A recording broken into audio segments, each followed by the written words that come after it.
Olá, gente. Mais uma vez reunidos aqui em Brasília, em mais uma segunda-feira, para prosseguirmos no estudo do livro As Dores da Alma, dessa vez com um novo tema, falando sobre a baixa autoestima. Vamos dar início? Complexo de inferioridade consiste em conjunto de ideias que foram recalcadas no inconsciente da criatura em tempo e idade, associadas às já existentes pelas experiências obtidas em vidas pretéritas. Ele age sobre a conduta humana, provocando sentimentos gratuitos de culpa, excessiva carga emotiva relacionada a pensamentos de baixa autoestima, frequente sensação de inadequação e constante frustração em decorrência da desvalorização da capacidade e habilidade pessoal. Para melhor entendimento de nossas considerações, definiremos o termo recalque ou repressão como um processo psíquico, através do qual recordações, sentimentos, ideias e desejos inaceitáveis ou desagradáveis são excluídos da consciência, permanecendo apenas no inconsciente. Alfred Adler, austríaco, um dos grandes nomes da psicanálise, médico, psiquiatra e psicólogo renomado, elucidou: subentendemos que, através das atitudes daqueles que se apresentam perante os outros com uma postura de superioridade, é possível a existência de um sentimento de inferioridade. Aberta a comentários, Dani.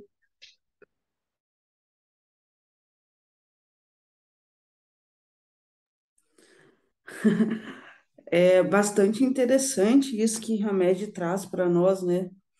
Porque é uma coisa que a gente vê muito na sociedade, né? Esse complexo de inferioridade. E é uma coisa que ela fica muito exatamente no inconsciente, como o Hamed coloca. Parece algo que a pessoa está vibrando naquilo ali, mas ela não se percebe vibrando naquilo ali, né? Esse senso de, como ele coloca aqui, né? Que ele age sobre a conduta humana, provocando sentimentos gratuitos de culpa, excessiva carga emocional relacionada a pensamentos de baixa autoestima, frequente sensação de inadequação e constante frustração, em decorrência da desvalorização da capacidade e habilidade pessoal. No meu entendimento, isso tudo tem a ver com a questão de como nós nos conhecemos. Você sabe quem você é? Você sabe quais são as suas habilidades? Você sabe qual é o que você sabe fazer bem feito? Você tem esse conhecimento do seu valor, das suas capacidades?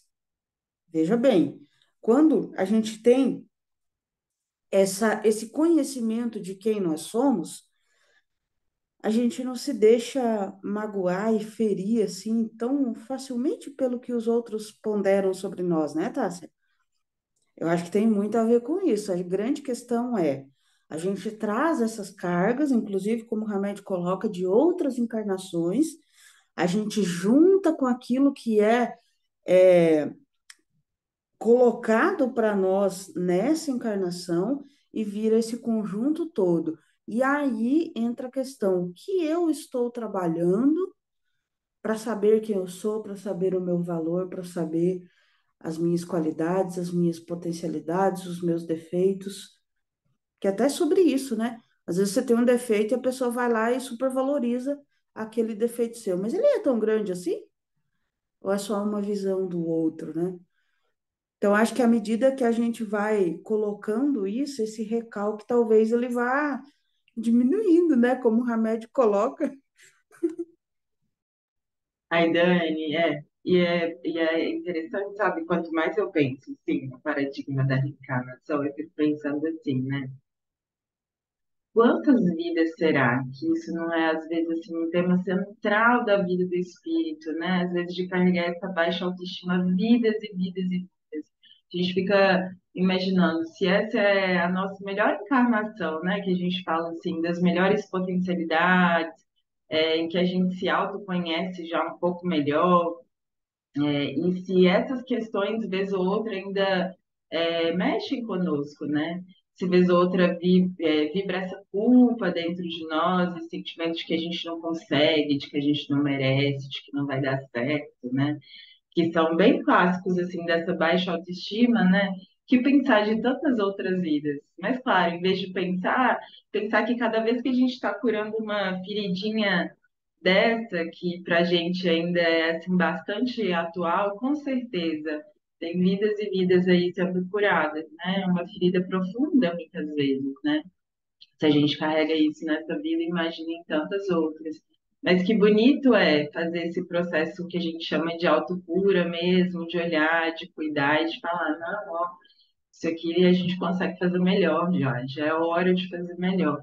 E aí tantas outras feridas antigas vão nesse processo cicatrizando, sabe? Eu imagino que é como se a gente não tivesse essa dimensão das coisas, assim, né? De que pra gente hoje às vezes é uma ferida pequena, mas que muitas vezes é gigantesca, né? A gente está curando aí coisas de muito, muito tempo, né?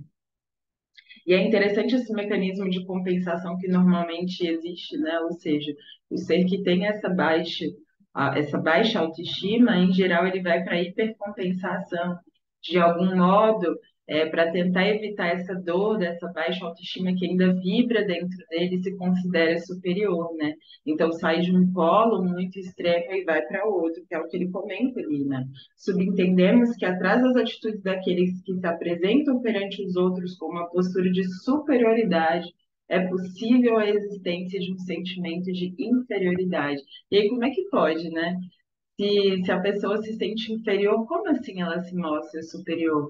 Esse mecanismo de fuga, de defesa, e muitas vezes inconsciente, né? Muitas vezes extremamente inconsciente, eu procuro o tempo todo mostrar o meu valor naquilo que eu sou bom, naquilo que eu faço de bom para tentar de algum modo compensar também esse complexo que tenho dentro de mim, né? E aí a gente vai trabalhando todas essas camadas, olhando para a gente, vendo o que que a gente pode fazer diferente, né, Dani? Mas entender o quão complexo nós somos, né? Que é bem o que o Adler fala ali, e o que a psicologia moderna fala também, dessas compensações.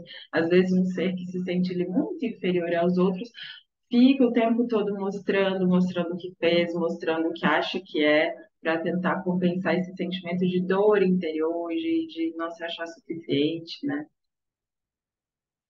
Bom, vamos continuar. Segundo a psicologia adleriana, cada pessoa possui um estilo de vida. Esse estilo é que motiva o indivíduo, através de recursos sociais, a buscar o seu natural desenvolvimento e aperfeiçoamento. Na teoria de Adler, o estilo de vida forma-se na primeira infância e quase não se altera depois. Ele dizia que a maneira pessoal de o indivíduo se comportar, de se vestir, de se expressar, ou de falar, ou melhor, sua forma de ser, era consequência desse estilo adotado. Concordando em parte com essa teoria, gostaríamos de acrescentar que o somatório dos múltiplos estilos de vida vivenciados nas diversas existências da alma humana, adicionado ao da infância atual, forma a real motivação que vai gerar nossas ações e atitudes. Somos, portanto, nós mesmos quem criamos as nossas experiências, podendo assim modificarmos ou não os padrões de nossa vida. Em muitas ocasiões, as pessoas tentam compensar esse sentimento de inferioridade, adotando formas de viverem que exageram e exaltam a própria personalidade, tendência à arrogância, delírio megalomaníaco, preferência pela ostentação. Fazem parte do cortejo daqueles que possuem uma interiorizada depreciação de si mesmos. Todos nós acolhemos em nossa intimidade não apenas crenças individuais, mas também as que nos foram transmitidas pela família e pela sociedade em vários níveis, desde um gesto, um olhar, uma expressão corporal, até formas de conduta ou de verbalização. Todos nós assimilamos as crenças alheias através de uma comunicação que poderíamos denominar de contagiante. Beto, comentário, Dani.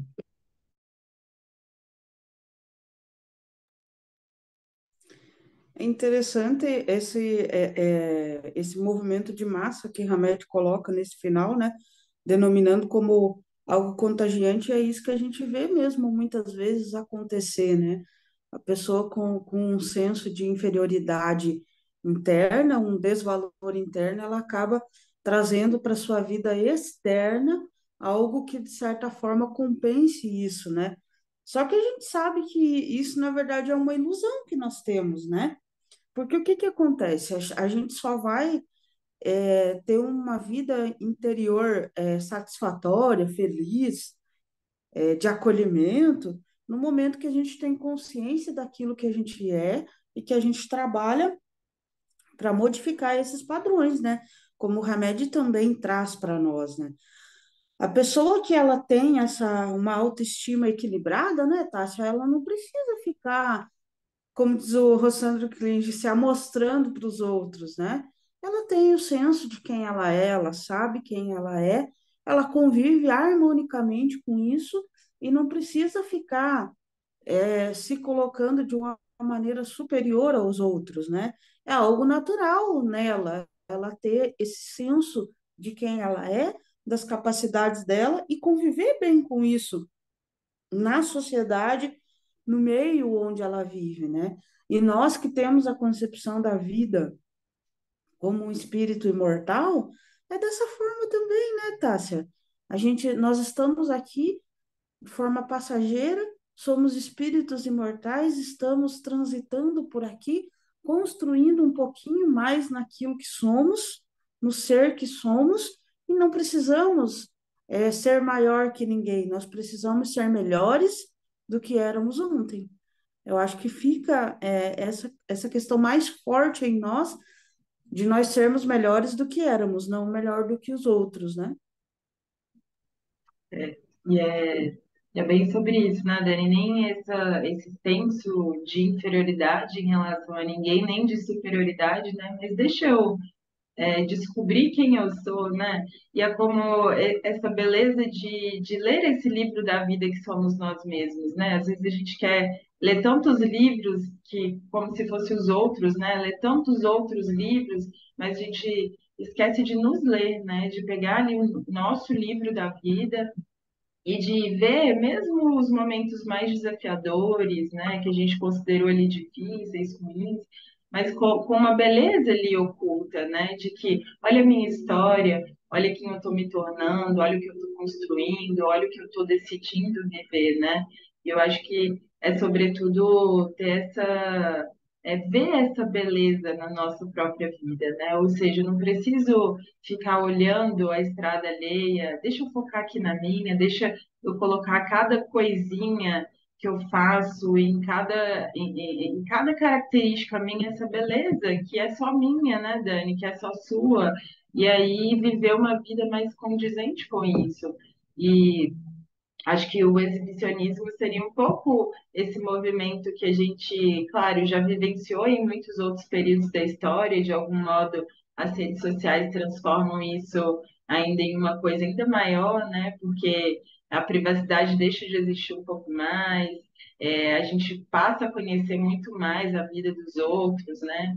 Então, não deixe de ter esse exibicionismo, o tempo todo mostrar o que eu estou fazendo, onde eu estou, o que está acontecendo.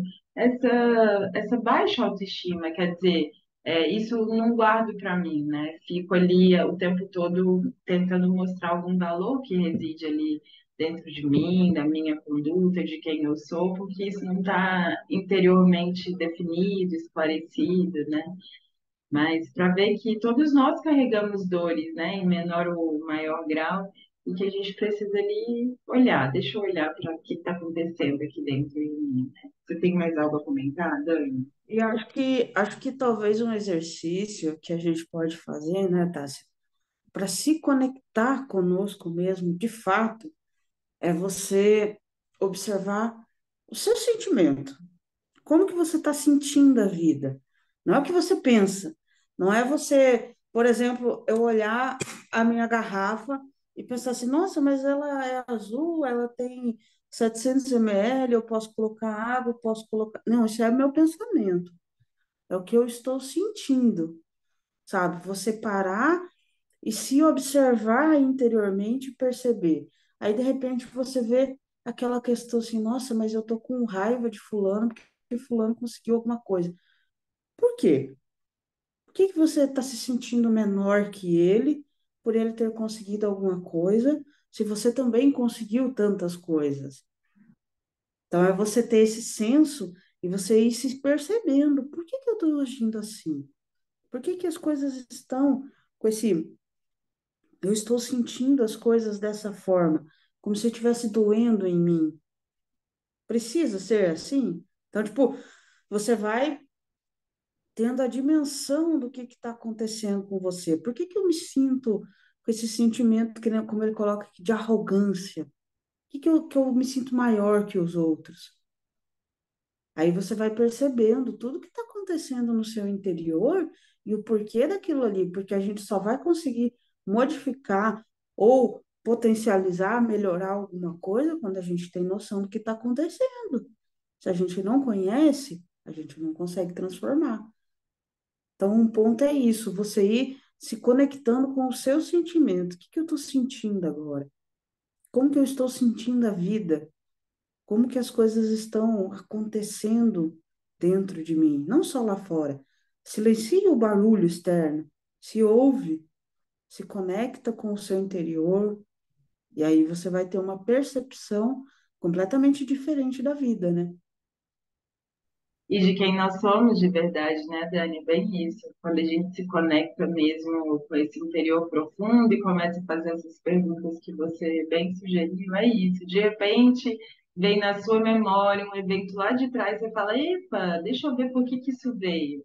E aí é começar a se conhecer, né? Porque é isso. Me parece que a gente pouquíssimo se conhece. Cada vez mais que eu aprofundo assim, nesse conhecimento de mim, a gente vai descobrindo coisas que sequer imaginou, né? De repente fala, não, mas por que esse sentimento? Por que essa memória? Né? E da gente gastar uns minutos mesmo nisso, sem ler, sabe? Sem ler, sem deixar que o pensamento... Eu acho que é separar um momentinho do nosso dia, para se conhecer, né, Dani? Como qualquer outra coisa em que a gente prepara ali um momento para conhecer o outro, deixa eu me conhecer.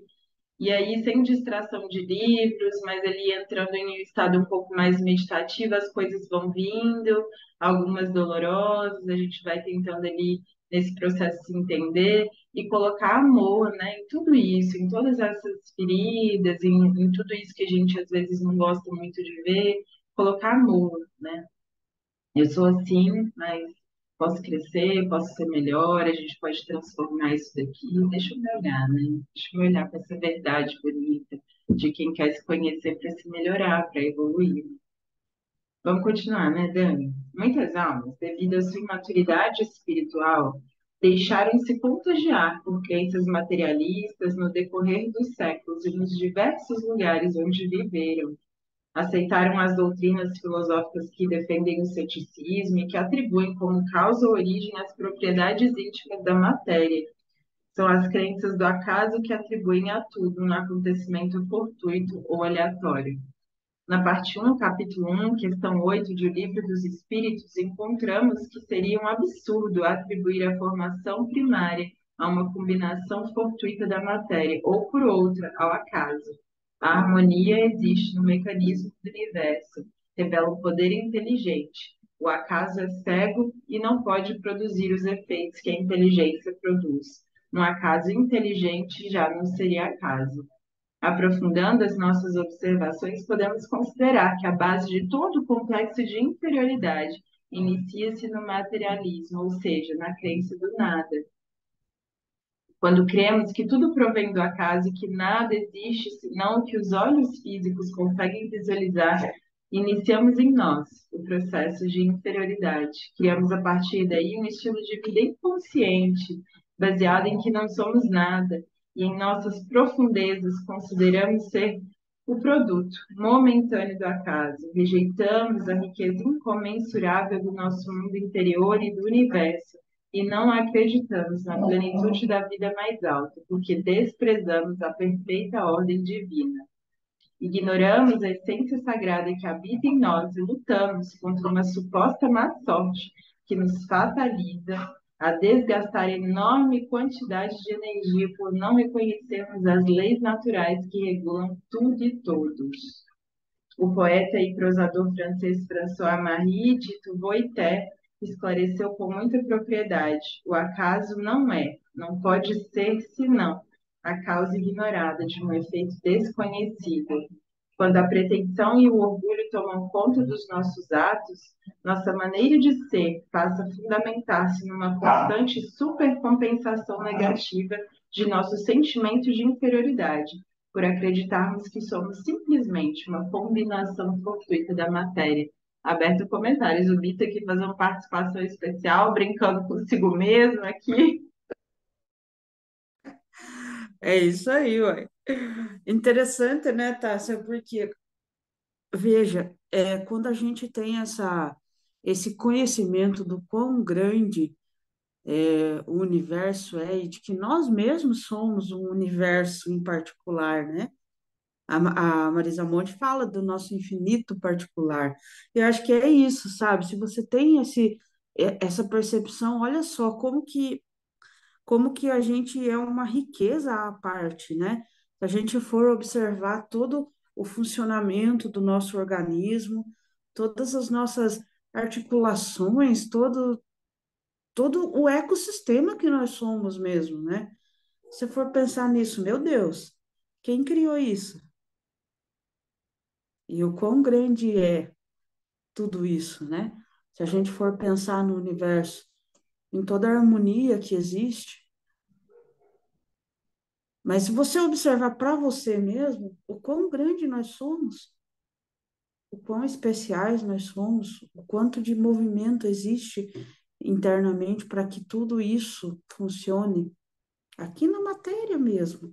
Então, nós não precisamos nos sentir nem superiores, nem inferiores. Nós somos, nós existimos, nós estamos aqui nesse momento, e eu acho que só isso já é um tesouro à parte que a gente tem na nossa vida para que a gente se sinta pertencente ao todo, né? Sem necessidade de ser aprovado, sem necessidade de porventura você ter a aceitação dos outros, mas com consciência daquilo que somos. Parece meio estranho isso, né? Porque a gente não escuta muito sobre isso, a gente tem sempre um senso de que o universo foi, né? Esse desconhecido para nós ainda soa como algo que não, às vezes não transmite uma confiança adequada, né, Tassi? Mas a partir do momento que você começa a estudar as leis universais, que você começa a entender o mecanismo do universo, que você começa a entender a você mesmo, que você começa a conhecer Deus como sendo a causa primária de todas as coisas, e você pensa assim: meu Deus, Ele é meu Pai. Como que você vê isso? E não aquele pai do castigo, aquele pai do que fica reprimindo, aquele pai rígido, mas um pai amoroso, um pai que tem zelo por nós, um pai que criou tudo isso para que a gente pudesse vir aqui e aprender e a crescer, a evoluir, às vezes com aquele não, com muita sabedoria, não é esse o caminho, é por aqui, mas com amor, sabe? Então, assim, é interessante se a gente for analisar tudo isso, né? Só que a gente ainda tem o olho, como o próprio Hamed fala, muito apegado às coisas aqui da Terra, muito apegado àquilo que os nossos olhos físicos podem ver, muito apegado à materialidade, se sentindo superior porque, sei lá, eu tenho uma bicicleta melhor do que o outro, ou o outro tem uma bicicleta melhor do que a minha. E isso é só matéria, é coisa que vai ficar. Até o nosso corpo fica, né? Na verdade. Dani, enquanto você comentava, me vinha muito uma imagem que é isso, né? O acaso ele não existe, existe uma lógica, uma inteligência, uma beleza por trás de todas as coisas, né? E é aquilo que a gente fala, é, Deus, quando nos criou, ele quebrou o molde, né? Ou seja, não tem ninguém igual. E não tem ninguém igual porque é necessário que exista toda essa diversidade, que cada pessoa seja quem é, fazendo o que faz e tendo valor nessa engrenagem da vida, né? Então é pensar assim, onde eu estou, com quem eu estou, fazendo o que eu faço, tem um sentido, tem um porquê, tem essa beleza oculta mesmo, né? E aí cabe a nós olhar profundamente e reconhecer que foi ali. Então, não errou comigo, ou seja, né? Porque às vezes existe essa nossa máxima que a gente fala, a gente acredita em outras vidas, em outros planetas, Deus está regendo tudo, existe harmonia em tudo, mas a minha vida errou. Mas comigo fez diferente. Não, né? E só de perceber isso, ou seja, que existe toda uma circunstância da gente ter sido colocado naquela família, naquele local, que às vezes, por mais desafiador que foi, é, é desse Pai amoroso que sabe das nossas potências, que sabe daquilo que está em germe, em sementinha dentro de nós querendo nascer, e que soube falar assim, ó, existe beleza e existe potência em você. E o que eu estou querendo te fazer é mostrar esse seu outro lado, esse seu lado mais luminoso, esse seu lado que é possível que exista. Então, filho, vai, dá seu melhor. Eu sei que você consegue. É quase como esse pai amoroso que fala: eu tô aqui com você e nada do que você está passando é à toa, né, Dani? Então, assim, passemos pela vida entendendo muito essa lógica e essa harmonia que existe, porque foi o que ele falou, né? Se eu não entendo que existam outras vidas, ou seja, nessa crença muito materialista, se eu só acredito nesse mundo, se eu só acredito que existe isso daqui, se eu não acredito que existe uma lógica onde eu estou, no que eu estou fazendo, nas pessoas que eu convivo, na família que eu tenho, nos aspectos físicos que eu tenho, eu começo a comparar mesmo. E aí fica muito difícil viver, porque eu estou sempre comparando e achando, olha, o outro é melhor, isso daqui, o que que aconteceu comigo? Não, para tudo existe uma lógica. E existe uma beleza oculta, às vezes, para nós, em ser quem se é. Né, Dani? Tem mais algo a comentar? É isso, né, Tássia? E uma coisa assim que eu gosto muito de pensar sobre isso, todos temos oportunidades, todos temos capacidades. A grande diferença é você conhece quais são as suas e você usa? Essa é a grande questão. Porque a oportunidade todos nós temos inteligência, né? Eu lembro que o meu professor de música, ele falava assim, porque tem muita gente que nasce com o ouvido absoluto. E daí as pessoas, nossa, mas só conhece, né? Só tem ouvido absoluto quem já nasceu com o ouvido absoluto, né? Você tem essa capacidade de reconhecer as notas musicais, a tonalidade e tudo mais, né? Aí ele falou assim, não, o nosso ouvido é educável. Então, quer dizer, a diferença o que é? Alguns já vêm assim, digamos que mais prontos, até talvez por questões de encarnações anteriores. Mas a capacidade em si, todos nós temos. Então, a gente não precisa ficar olhando para o nosso vizinho. Foca em você, coloca a sua energia, o seu esforço em ação, em prática, e você vai ver a transformação que acontece na nossa vida. É isso. Dani, é isso. E o quanto é aquilo que a gente fala, né? É, o sol sempre vai existir. Com a diferença de que às vezes a gente pega e fecha a cortina com raiva das circunstâncias da vida, ou do que se é, ou daquilo que não gostaria de ser, ou de estar vivendo, né? Mas ele está sempre ali. E aí basta a gente abrir um pouquinho que seja, que ele já entra, né? Como a dizer que é bem isso que você falou, quando a gente coloca boa vontade no processo e aceitação, já é metade do caminho andado, né? E aí a gente percebe que, mesmo a partir daquilo que a gente considera que é pouquinho, nossa, mas eu tenho pouca habilidade, mas eu tenho pouco isso. Não, não foca no pouco, mas foca na possibilidade daquilo crescer. Olha, cada oportunidade que eu tiver, se eu decidir usar isso, o quão novas portas vão se abrir sem que nem mesmo eu saiba, né? O quanto dessa boa vontade, dessa aceitação profunda de nós da vida já é muito caminho andado e já nos possibilita aí uma outra visão de vida, né? Bom, vamos continuar que o tempo aqui está acabando. A criatura materialista precisa crer que é superior para compensar sua crença na insignificância da existência ou na falta do sentido em que vive. Ser espiritualizado acredita que não é pior nem melhor que os outros, porque percebe e age com seus sentidos voltados para a eternidade, e sabe que cada pessoa é tão boa quanto pode ser, conforme o seu grau evolutivo. No entanto, o materialista prossegue em sua jornada, crescendo e descobrindo que o caminho da felicidade é uma trilha que o leva para dentro de si mesmo e que o conduz até a fonte verdadeira, libertando-o da prisão dos sentidos para a plenitude existencial. A providência primeira e essencial para que possamos nos curar do sentimento de baixa autoestima ou inferioridade é a convicção na imortalidade das almas e na pluralidade das existências, somada à crença de que somos seres espirituais, criados plenos e completos, vivendo uma experiência humana com o objetivo de nos conscientizarmos dessa nossa plenitude inata. As providências seguintes a serem tomadas deverão ser reflexões sobre as causas dos nossos sentimentos de inferioridade, o modo como foram adquiridos e as crenças que os motivaram. É essencial lembrarmos de que é sempre possível alterar ou transformar o nosso estilo de vida. Para tanto, não duvidemos das nossas aptidões e vocações naturais, nem questionemos sistematicamente as nossas forças interiores. Para obtermos autoconfiança, somente é preciso reivindicarmos valorosamente o que já existe em nós por direito divino. Aberto comentários.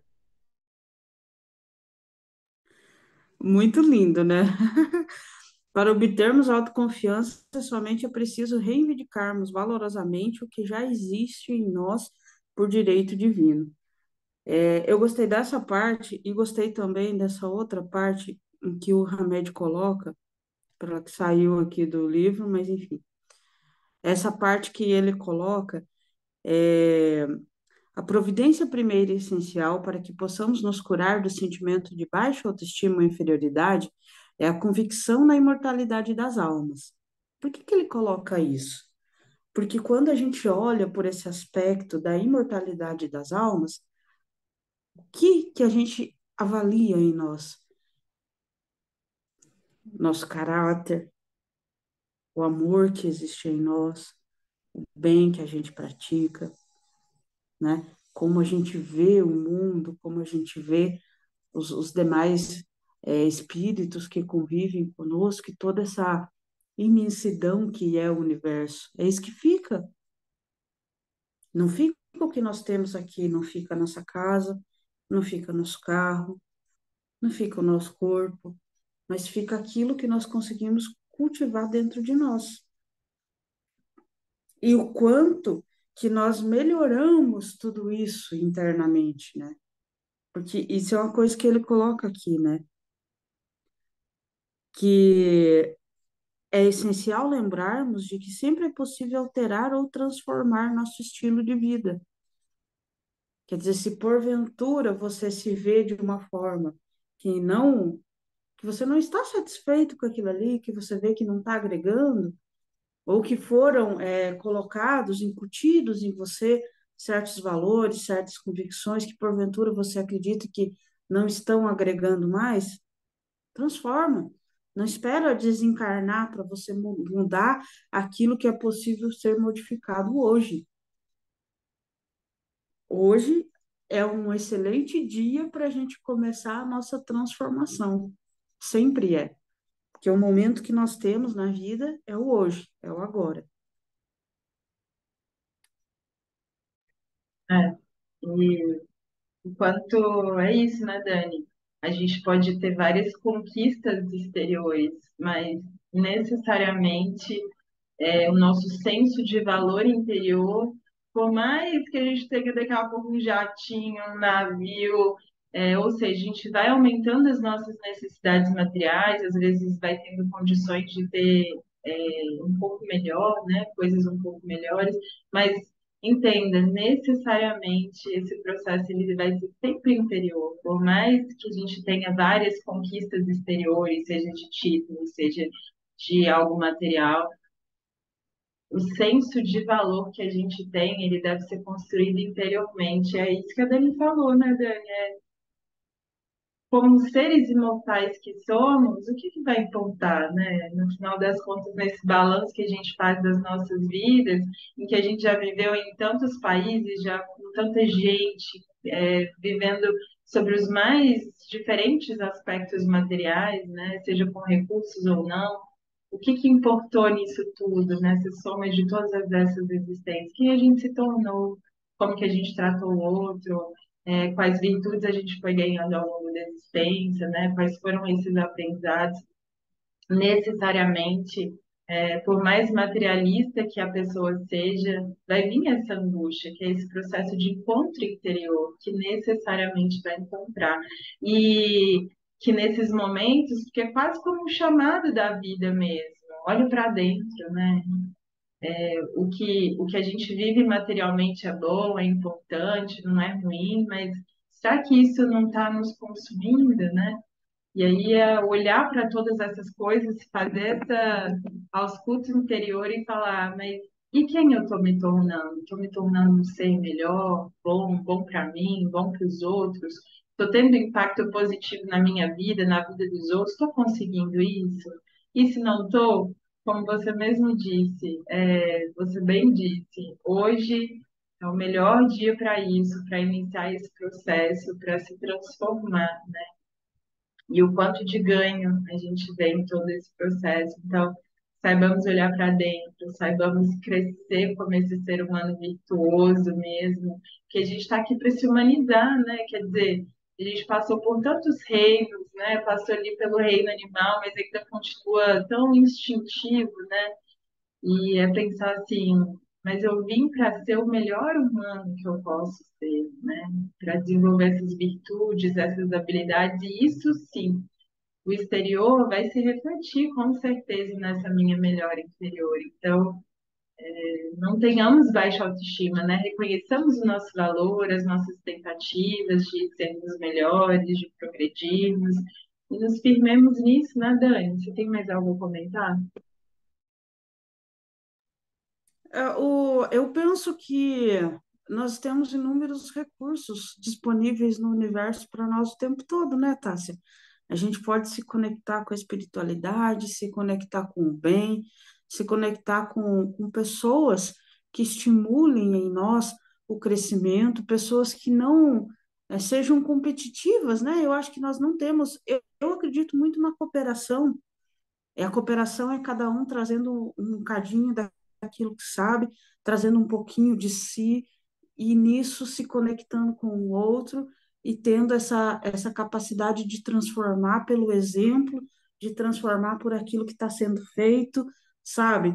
E você vê um negócio funcionando, uma coisa bonita funcionando, e você se empolga com aquilo, você acredita naquilo, você confia naquilo, e você tem toda essa energia em movimento em prol de melhoria. E eu acredito muito nisso. Então, nós não precisamos estar aqui para competir, para sermos melhores que o outro, nós precisamos estar aqui para sermos melhores do que a gente foi ontem e para termos essa capacidade de melhorar também o ambiente onde a gente convive, melhorar o mundo. De certa forma, é a gente ser semeador da paz, semeador do bem. Nós não precisamos competir. Cooperando, a gente chega mais longe, né? Ah, que bonito. Bom, gente, é isso. Estaremos aqui semana que vem, se Deus nos permitir, né, Dani? Que essa imensidão, que esse sentimento de amor que está por aqui possa transbordar aí para vocês. Que tenhamos todos uma ótima semana, de muitos estudos, de muito aprendizado e prática, né? Porque é isso que a vida pede da gente. Um beijo. Lembrando que a construção está em nossas mãos, né, Tássia? É. No nosso esforço, na nossa capacidade